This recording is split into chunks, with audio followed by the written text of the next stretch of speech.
UPSC के results announce होते ही, JEE के रिजल्ट्स अनाउंस होते ही, नीट के रिजल्ट्स अनाउंस होते ही, या किसी भी बड़े एग्जाम के जैसे ही रिजल्ट्स अनाउंस होते हैं, न्यूज़पेपर पे ऐड ही ऐड छप जाते हैं।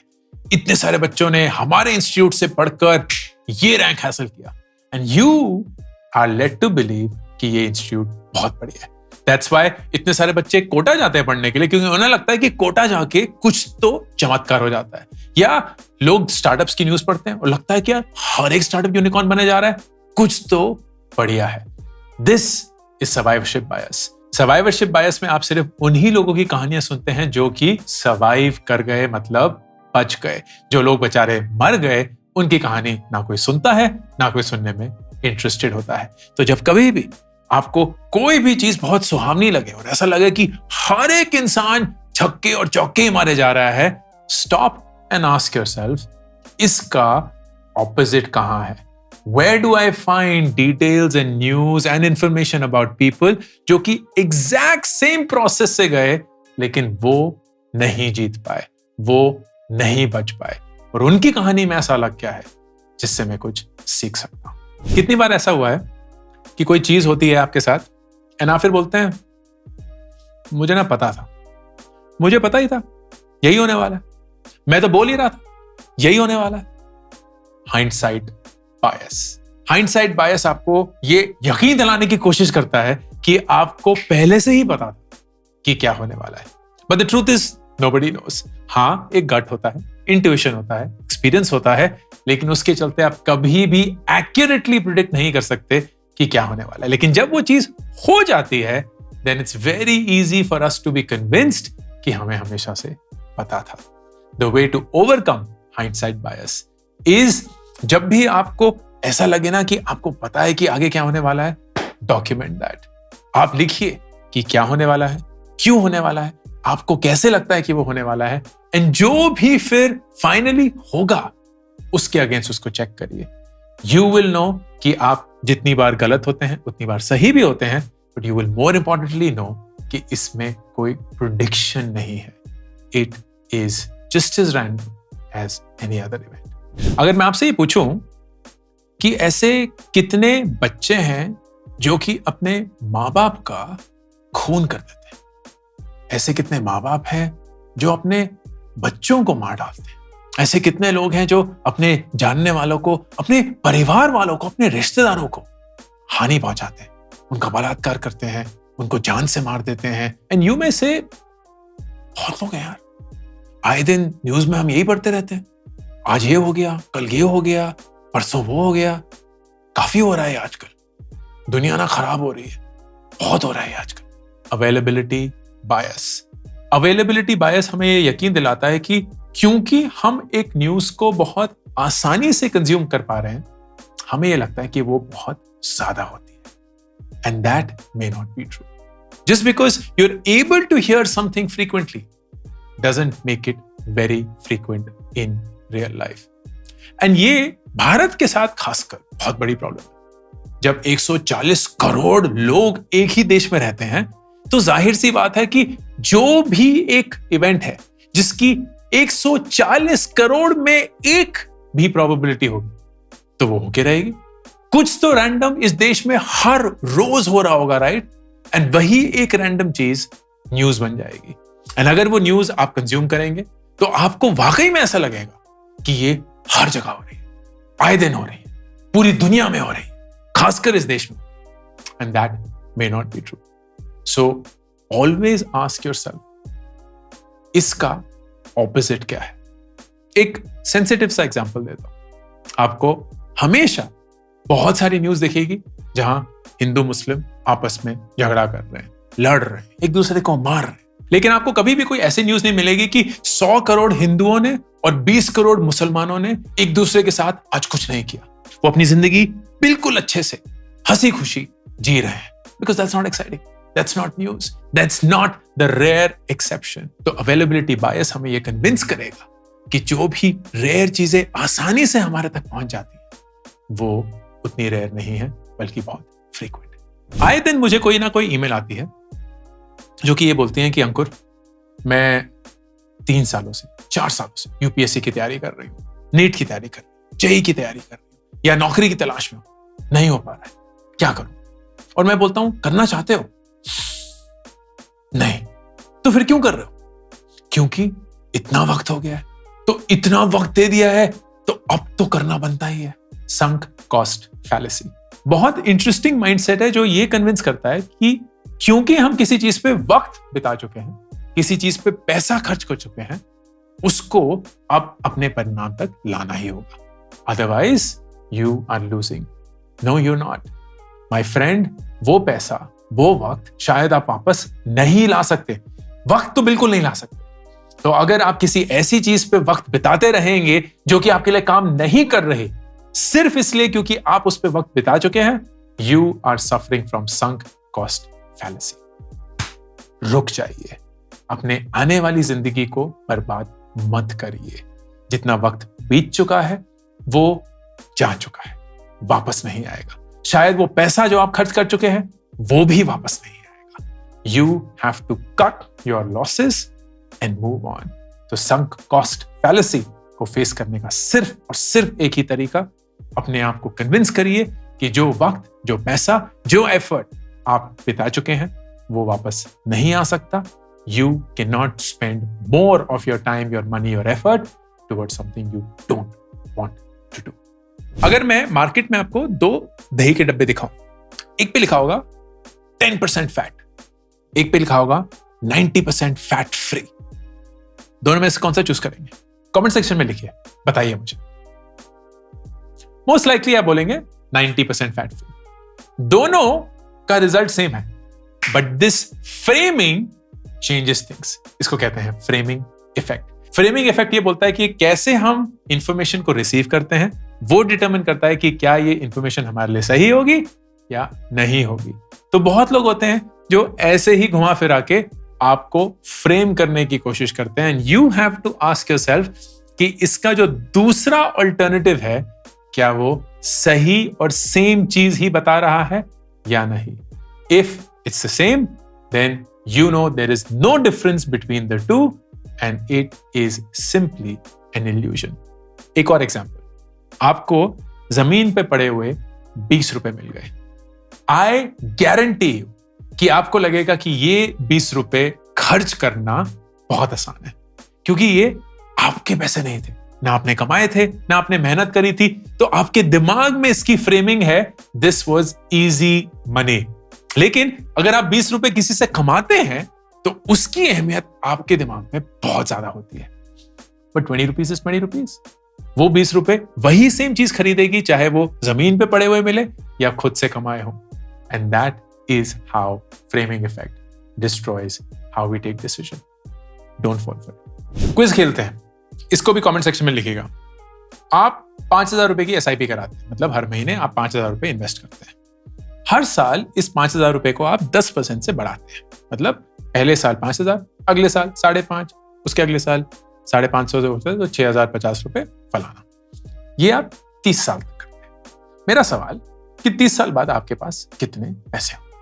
कमेंट सेक्शन में बताइए। कैलकुलेट मत करिएगा, जो भी इंट्यूटिवली आपके दिमाग में आएगा लिख दीजिए। सही जवाब पता क्या? 7 करोड़ रुपए। 7 करोड़ रुपए। 5,000 की SIP से शुरू होकर 10% उसको बढ़ाकर स्टॉक मार्केट में ऑन एन एवरेज जो रिटर्न आते हैं उसको मद्देनजर रखते हुए 30 साल में आपके पास 7 करोड़ रुपए होंगे।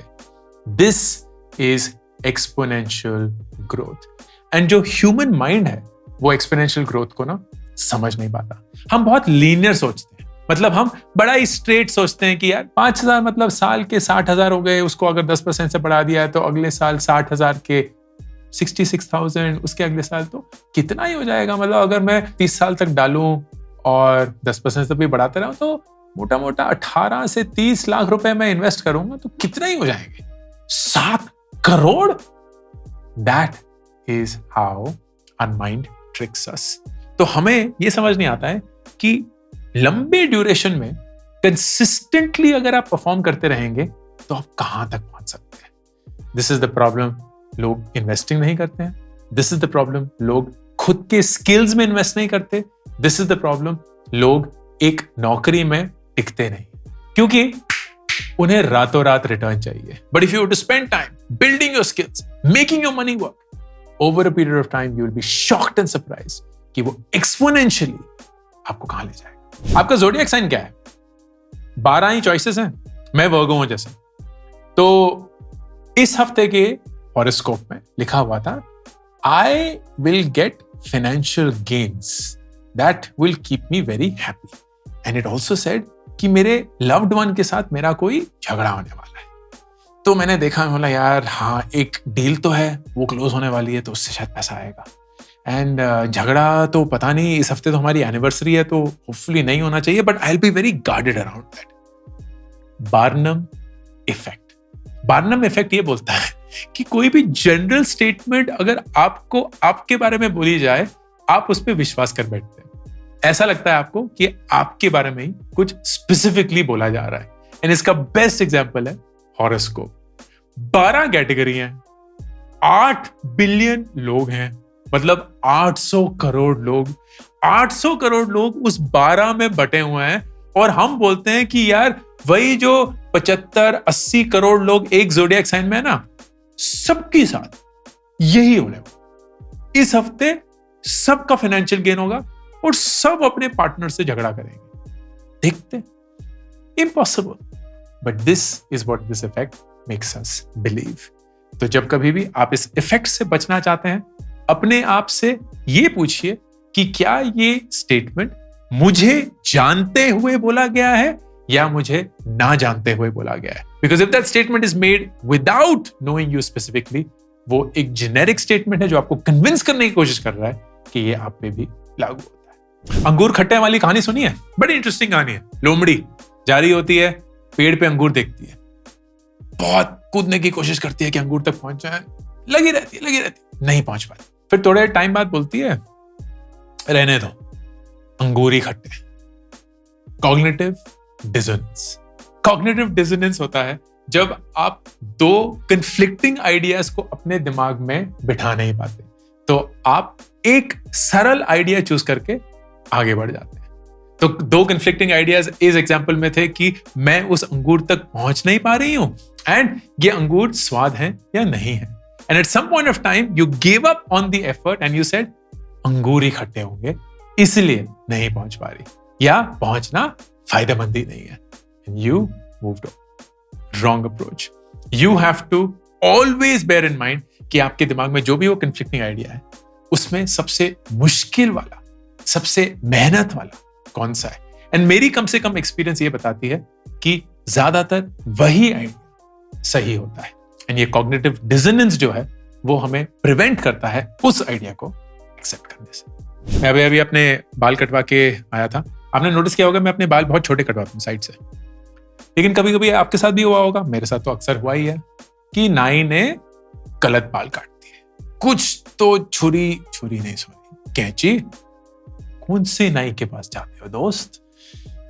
कहीं तो कैंची उसने अलग चला दी एंड आपके बाल किसी और दिशा में निकल गए, एंड यू आर डेवेस्टेटेड क्योंकि आपके बाल आपको सही नहीं लग रहे हैं, एंड आपको लग रहा है कि पूरी दुनिया आप पे हंस रही है.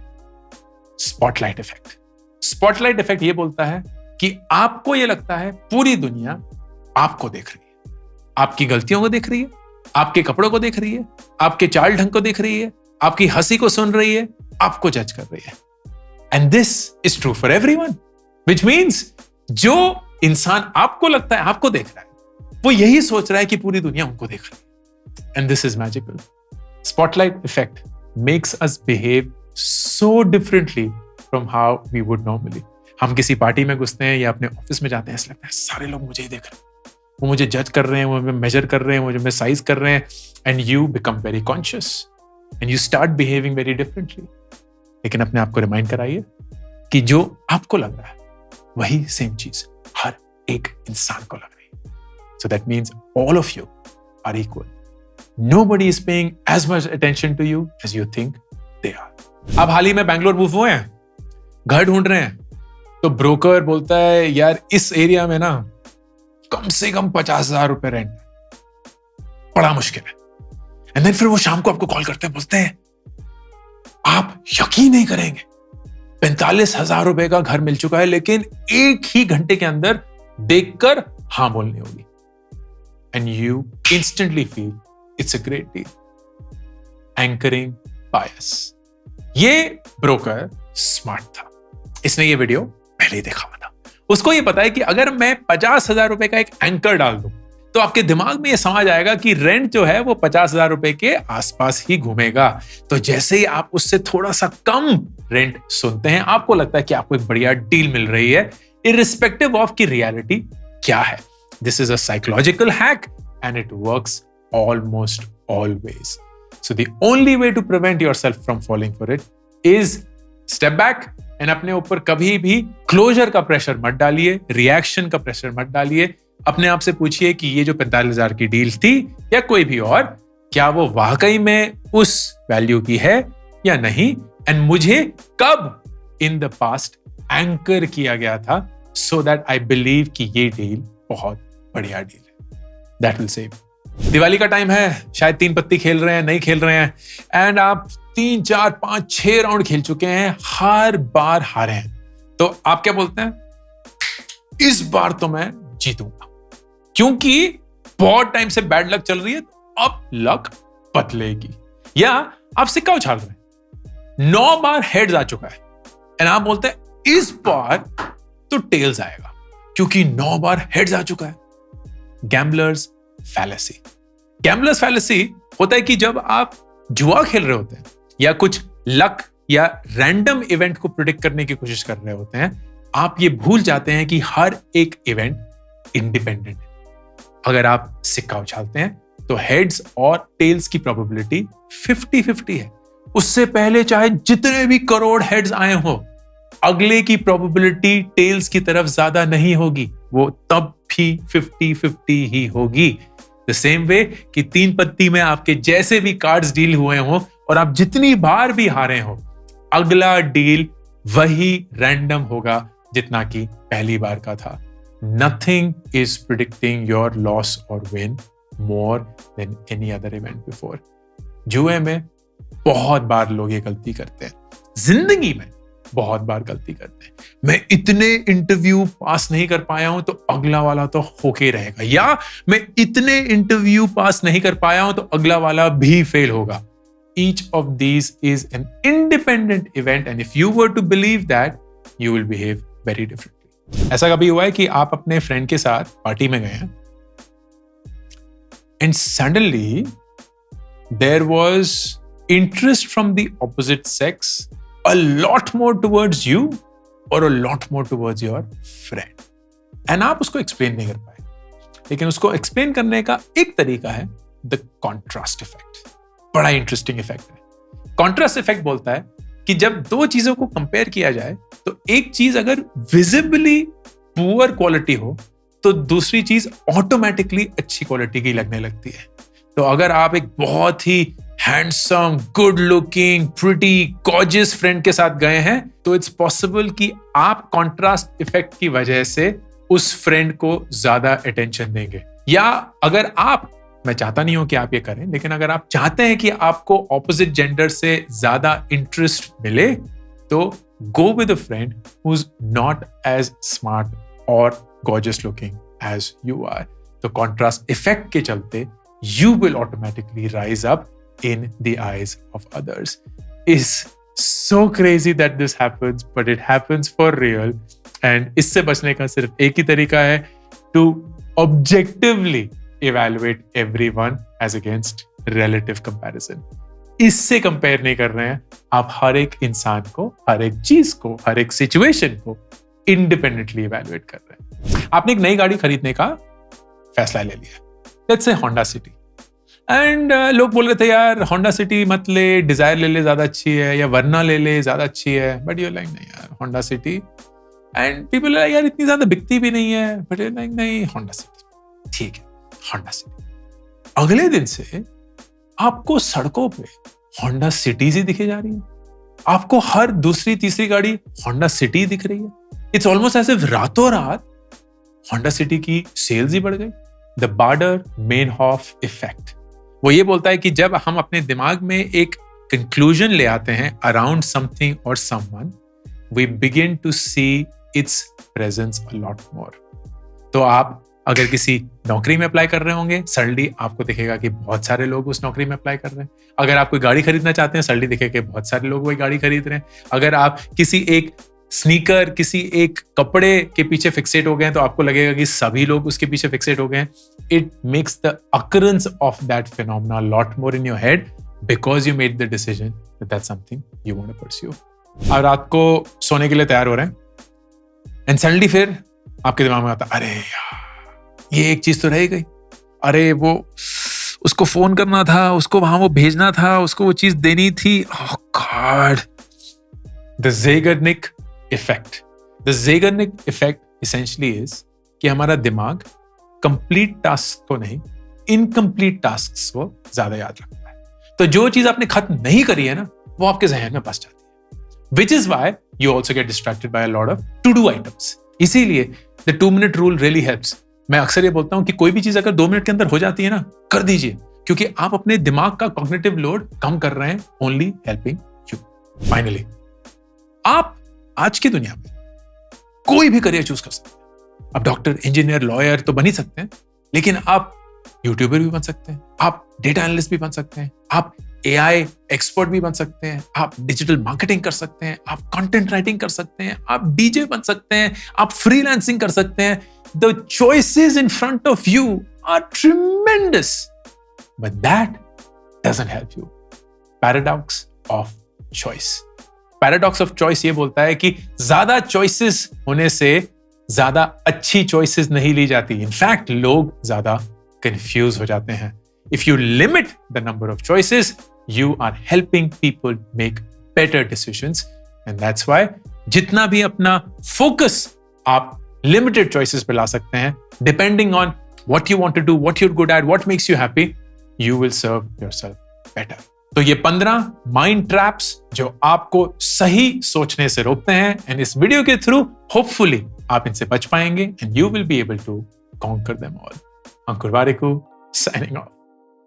मैंने 2 किताबें अभी तक रिलीज करी हैं, do epic shit and get epic shit done. Do epic shit is more about life के बारे में सोचना, रिफ्लेक्ट करना. बहुत सारे फेलियर जो मेरी जिंदगी में मेरे साथ हुए हैं, वो मैं आप सब लोगों के साथ शेयर करता हूं. इन गेट एपिक शिट डन में मैं 36 ऐसे लाइफ के सवालों के जवाब देता हूं जो हर एक इंसान की जिंदगी में उनको कभी ना कभी पूछना पड़ता है. ये दोनों किताबें 4 लाख कॉपीज बेच चुकी हैं and I would love for you to pick one of them for you और your best friends. Link pin comment और डिस्क्रिप्शन में.